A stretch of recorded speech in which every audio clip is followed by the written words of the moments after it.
Hello, my name is David Shipper, and in this video, I'm going to talk about the Credit Card Competition Act of 2023, also called the CCCA, which is legislation that's meant to bring down the cost of processing credit card transactions for merchants. I'll talk a little bit about what it is, and I'll share my screen and go through some of the highlights that are available online. Everything that I go over, I'll add links in the description below. Also, I'm not an attorney, I'm not a legislator. Some of these documents are kind of difficult to read, and so they're open to interpretation. I just want to be clear that these are my thoughts, and I encourage anyone that's interested in this topic to read the documents themselves. And after this video, I plan to publish another video that will talk about the impact if this legislation is passed. So make sure to subscribe down below right now because you'll be notified when that video is available. Now, first, a little background about what this legislation is attempting to do, which is bring down the cost of processing a credit card transaction. Whenever a merchant accepts a credit card, they pay what's called interchange fees, and a portion of that goes to the merchant services provider, the company that manages that merchant terminal that's within a store location or something like that, or online.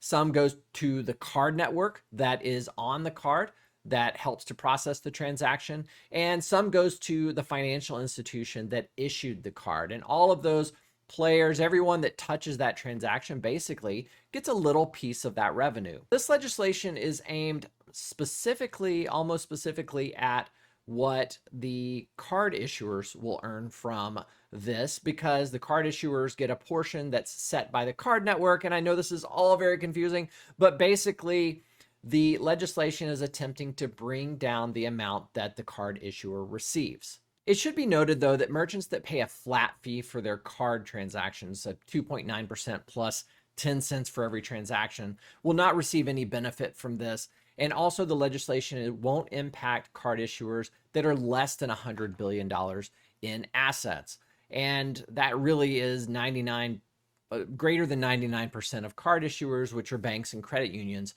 do not fit into that category. So this document that I'm sharing is a short summary of the CCCA, which is available on Dick Durbin's website. I'll put a link down below, but I really want to highlight a few points that he's making in this document. The first is that he's talking a lot about inflation.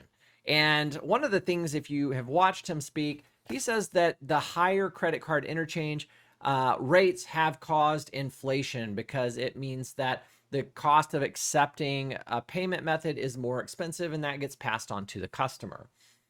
The other thing that he points out is that there is a MasterCard and Visa that he calls a duopoly because they own 80% of the US credit card market. And then he goes on, and I talked a little bit about interchange. 2 or 3% is deducted from the transaction, which means that out of a $100 sell, the merchant only receives $97 or $98 of that transaction. And what he's saying here is that he's calling this a take it or leave it system, where if you do not accept Visa or MasterCard, then you're going to lose transactions from the cardholders that carry a Visa or MasterCard. So you're basically forced to accept these card types if you want transactions or if you want to make sales. And this is, basically what he's saying here. Now he goes into a little bit more detail about the CCCA, and I'm going to actually share the document over here with you and go over some highlights there, but this is a lot easier to read than the actual document. First, he's talking about the fact that it would require the largest credit card issuers in the country with assets of $100 billion or more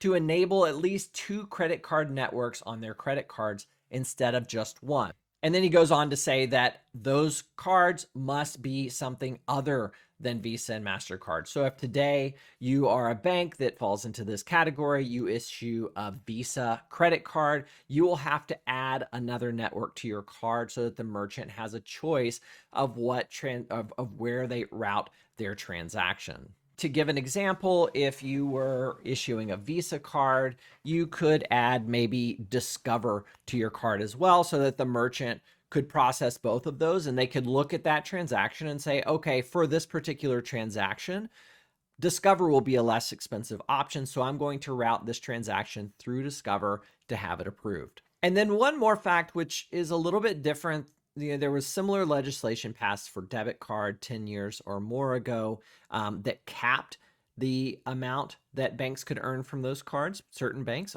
only those over 10 billion in assets. And this is not capping fees. It's basically saying that by putting two card networks on a single card, it creates competition on that card. So it creates competition between the networks to provide lower costs or to provide better service or to somehow compete for that transaction. And that is a lot different than the way it is today. And it excludes cards where the network is the card issuer.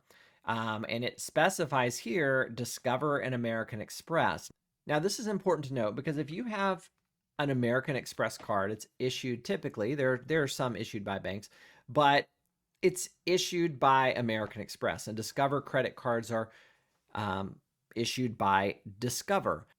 Those two companies will not be obligated to add a secondary network onto their cards. However, they can act as the secondary network on another card issuer's credit card. Just real quick, it's not going to force a bank to add a particular network to their card, and that just creates some competition. The only exception to that point is that the Federal Reserve can identify a list of card networks that cannot be added because they pose a national security threat or are owned or operated by foreign state entities. And then the document goes on to talk about the companies that support this legislation. Now let's take a quick look. I'm not going to go over every item in this legislation or this proposal, whatever it's called. I don't know what you call this stuff.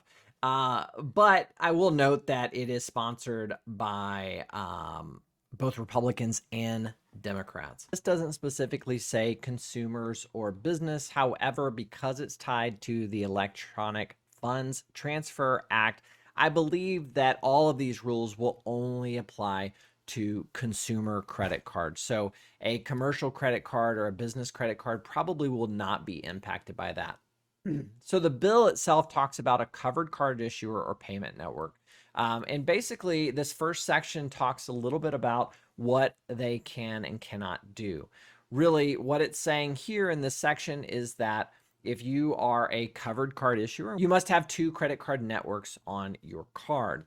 And they cannot be the two largest cards. So you couldn't have Visa and MasterCard on your card only. I guess theoretically you could have Visa and MasterCard as long as you also had a Discover or an American Express or some other type of card network on there. The bill also talks about no routing restrictions. So basically what it's saying here is that you cannot limit the type of transaction. So that if you are making an online purchase, for example, those types of transactions would not be limited only to one network. The merchant, no matter how they accept that payment, should be able to route those transactions to whatever network on that card is the best network for that particular scenario. It also talks a little bit about how you cannot impose penalties or in other way have some disadvantage for routing transactions, so that a merchant that chooses all of its transactions to go to one card network cannot be punished in any way by other card networks for doing that.